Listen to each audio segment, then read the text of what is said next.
Kayo ba mga kapatid, di ba kayo nabahala na baka itong mga pangyayari ngayon, lalo na itong huli, yung attorney ni si Lopez na kinulong, wala naman siyang ginawang masama. Sinabi lang niya kung ano yung nalalaman niya sa batas dahil abogado ito. Kaya lang ngayon, ang isang kriminal, hinusgahan ang hindi kriminal, tapos na cite in contempt. Ito na yata ang umpisa talaga, the downfall of Marcos. Hindi din talaga ito si Marcos natuto, no? Baka naman talaga ganito ang buhay, yung bang paglalaruan tayo nating tadhana. Hindi natuto na ang kanyang tatay noon, ang kinabagsak, Romualdez. Ito ay hindi talaga tunay na ebidensya o meron akong mga katibayan na ito talaga siya. Pero kung ititingnan natin ang mga pangyayari noong unang panahon kay Marcos, ito din yon, mga Romualdez. Kaya pag si Marcos ay ganito, Bongbong, junior din pala ito, Kung ano ang sinapit ni senior, ganun din ang sasapitin ng taong ito. Kasi nag-umpisa ng umarkada ang mga Romualdez na naman. Sila na naman ngayon ang nagiging mas makapangyarihan kaysa presidente. At nadagdagan pa ito ng kanyang asawa. Ano ba? Araneta ba ang apelyido nito ng asawa nito? Na para ding si Imelda kung kumilos at magsalita at ang kanyang pag-uugali. Sige nga, tingnan natin kung ano mangyayari sa sunod nito. May pa kaya ito? May paraan pa kaya na maiwasan natin mga kapatid? Wala talagang nakakaalam, no?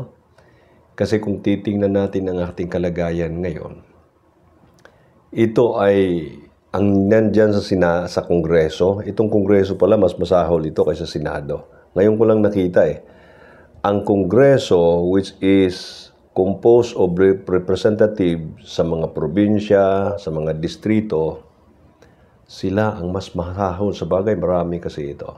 At iba-ibang mga background.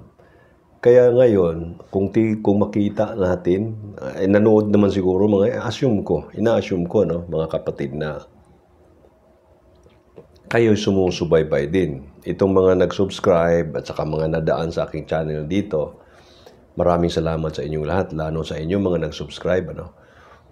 Alam ko, nakikita nyo lang din ito na subaybayan ninyo.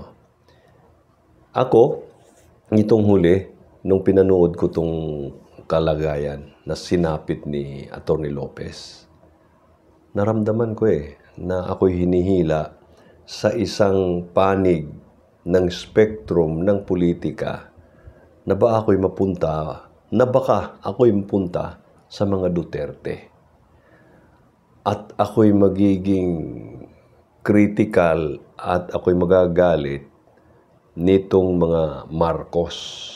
Kaya lang mayroong isang party mga kapatid na nandyan lang sa gilid, nakapanood, nagbabantay, nakaganyan, nakapanood, tinitingnan itong dalaga. Ayan na, nag-aaway na sila, Tuwang-tuwa na sa kaning mga daliri na. Kasi nga, itong dalawa ngayon nasasalpukan. At itong isa ngayon, marunong din, Kasi ang ginawa niya ngayon, kunwari, pumapanig siya dito sa medyo may laban. May medyo, anong tawag nun? Medyo advantage yan, meron. Lamang. Itong kabila, mukhang tagilid. Kaya kasi itong mga nandyan sa ating Kongreso ay critical na ngayon itong isang party na dati sinusuportahan nila. Nakita ninyo mga kapatid kung ano ito. Itong lahat nito, laro at alam natin ito'y politika to manipulate us. Ngayon, pag nagpapamanipulate tayo, alam ninyo kung sinong mananalo? Sige. Ilagay nyo dyan sa comment section o sino mang nanalo. Hindi ko na sabihin. Pero papahiwatig ko lang sa inyo na merong isang party na makikinabang dito sa dalawang ito. Tingnan ninyo. Pero ako'y naniniwala na hindi pa ngayon. No? Kung meron man, siguro hindi masyado sa 2028. Kasi ito'y lalala pa. Ang medyo concern ako, pero hindi naman ako nabahala, baka lumabo, no? Kasi marami din kasi mga Bisaya. Pag ang mga Bisaya ay papanig talaga kay Duterte, at maraming mga, sabihin natin, mga Tagalog din na pumapanig sa kanya. Tagilid itong mga ito At saka si Duterte, maganda ang kanyang relationship sa military. Sa pulis, hindi natin alam, no? At ang pulis kasi, medyo hawak ng itong ating presidente. Military, hindi mahawak-hawakan ito May sarili silang office, no? Oath. Hindi sila basta-bastang papanig. Kaya ito ngayon ang magiging problema ng bansa, na hindi naman siguro talaga problema ito. Ito ay isang healthy na activity or healthy na mga pangyayari sa isang bansa kung saan ito isang democratic country. Kailang mag-iingat tayo, mga kapatid. Kasi ang mga komunista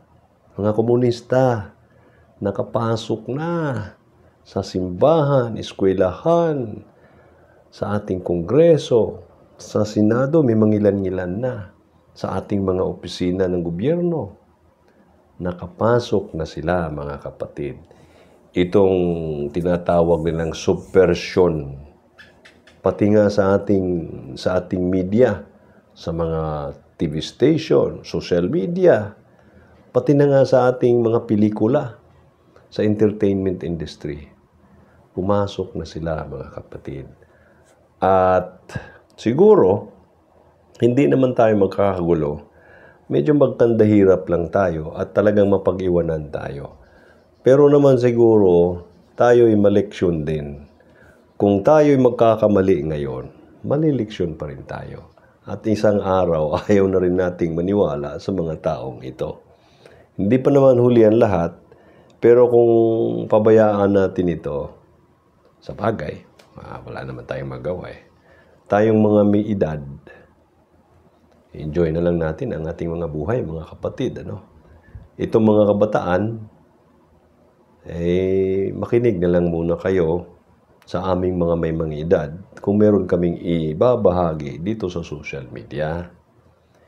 Pinapanood nyo kasi, iba naman. Manood naman kayo, makinig naman kayo ng mga mensaheng ganito na parang nakakaantok.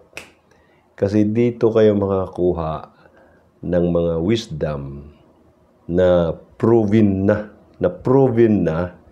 na talagang ito'y nagwo-work at ito'y epektibo sa lahat ng sitwasyon.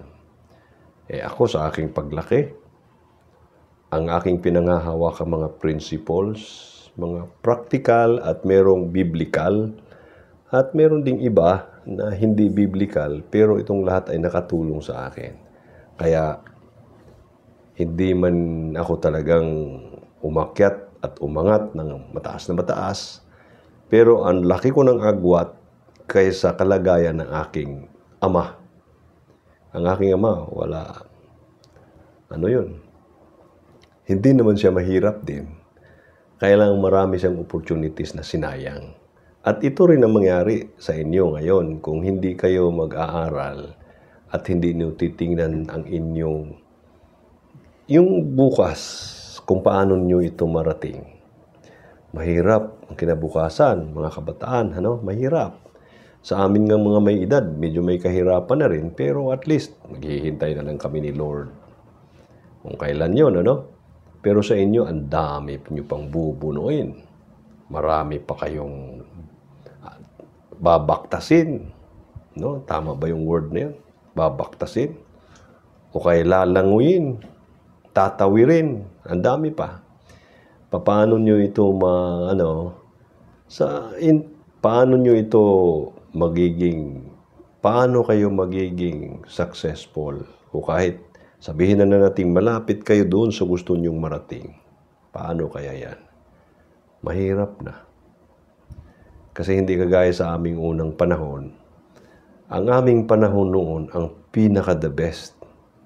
Kasi ito yung parang pinaka-peacetime talagang panahon pagkatapos ng Second World War.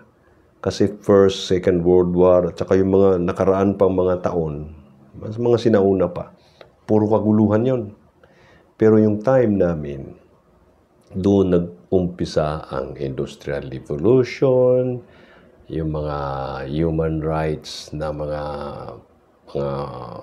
ideology na inabuso naman, katagalan, at marami kaming mga pagbabago.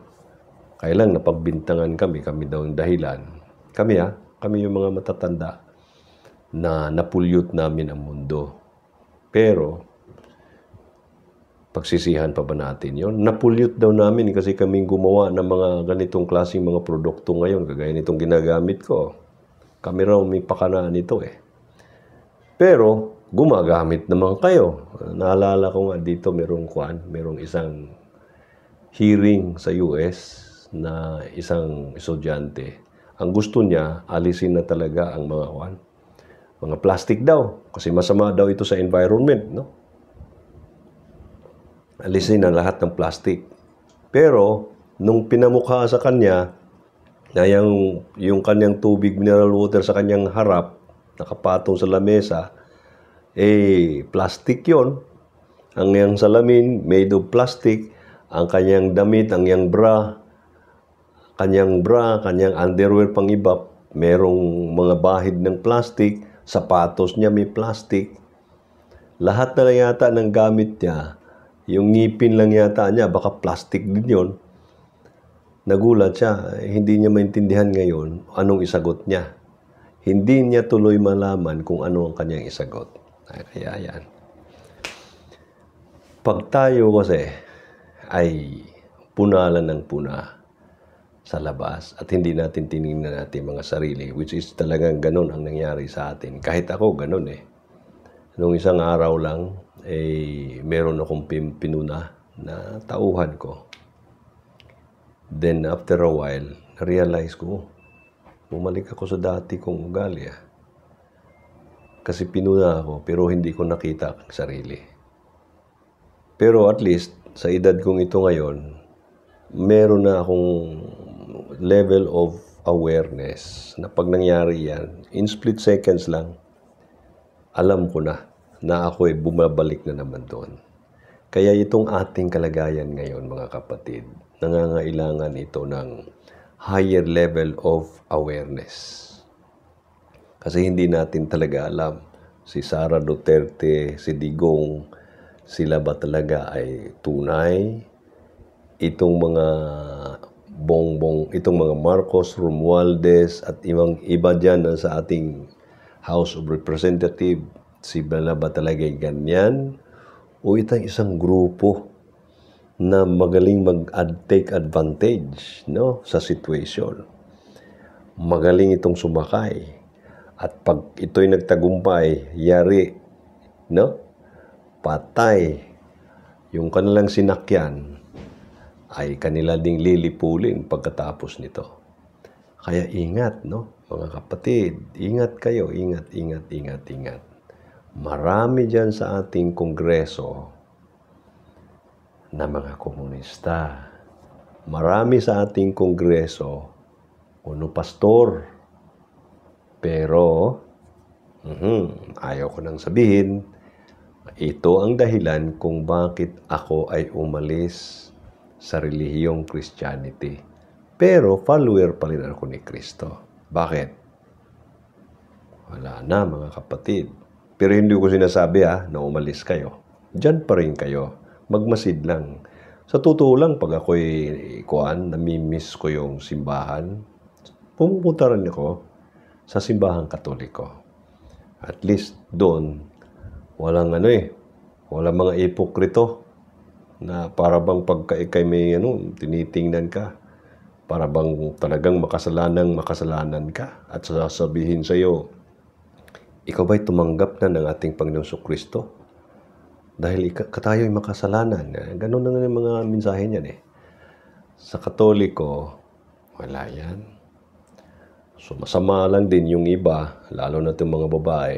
Pag pumasok ng simbahan naman, ang sagwa naman, pati si Father, talaga namang matemp. Ano ba sa Tagalog yung temp? Ano ba yan? Nakalimutan, mga edad na talaga, mahirapan ng kuwan, ano. Itong aking sinasabi ngayon ay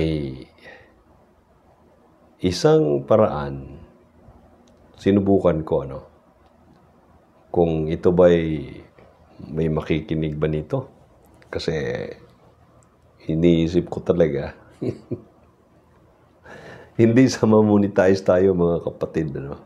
Pero ang main purpose talaga kung bakit nandito ako sa internet, para maibahagi ko rin ang aking karanasan. Pero kung minsan, iisipin mo, sa bagay, no? Huwag na talaga isipin yan. Basta gawa lang tayo ng gawa, mga kapatid. Huwag na nating isipin yung result. Tanim lang tayo ng tanim. Basta ano din, yung intelligent naman na pananim. Hindi yung nagtatanim tayo ng panahon ng bagyo. O kaya panahon ng tag-init, wala tayong irrigation. Para tayong loko-loko niyan, ano? Magtatanim tayo sa maayos, no? Yung maganda rin, ilagay din sa ayos. At Diyos na ang bahala para magkaroon nito ng katuparan kung ano yung iyong tinanim. Pero sa iyong pagtanim, huwag mo ring asahan. Ipaubaya mo lang kung ano man yung kilos ng kalikasan. Kasi sa akin, ang kalikasan kasi, yun na ang ating Panginoong Diyos. Siya ang may hawak nito, siyang bahala. Kaya itong mga pangyayari sa ating bansa ngayon, medyo madadala man tayo, pero yung level of awareness natin ang magsasabi, huwag kang pumanig. Madadala ka man, pero dapat aware kang nadadala na. Pagkatapos, balik ka pagka-neutral. Yan ang dapat ninyong gawin din, mga kapatid, upang hindi tayo magsisisi in the end na, so bakit sinuportahan ko ang grupong ito? Although itong ginawa talaga ng Kongreso, sobra na. Kaya lang, ito kasi mga politiko, kagaya kay Sara Duterte, pinasok kasi niya ito. So, ang consequence ng pagpasok nito, harapin lang, ano. Ito si Lopez, very unfortunate siya, ano. Pero ganito talaga, mga kapatid, yung mga taong merong pagmamahal sa bansa, pagmamahal sa bayan, hindi sila nare-reward. Kung hindi, yung iba nga, pinapapatay pa. Si Jose Rizal, tingnan ninyo. Kasi nga, kung sino yung mga nagsabi ng totoo, yun ang kinasusuklaman. Hindi ako nagsabi niyan, ano mga kapatid, ang ating Panginoong Kristo. Kung tayo ay magiging matuwid, tayo ay kasusuklaman ng isang grupo ng mga tao na kagaya ngayong nandyan sa ating Kongreso, nandyan sa ating government. Anong magawa natin? Ganito lang, magsalita tayo, sabihin natin kung ano na sa isip natin, and let the Creator do His part. Hindi sila magtatagumpay dito. Ang proof, si Trump. Kahit anong ginawa nila kay Trump, wala silang nagawa nung ang nature na, mga batas ng Diyos, ang nagsabi, tama na. Dapat alisin na. Maglagay na ng panibagong mga tao upang namang may ayos ang kalagayan ng ating bansa. Magandang araw po sa ating lahat.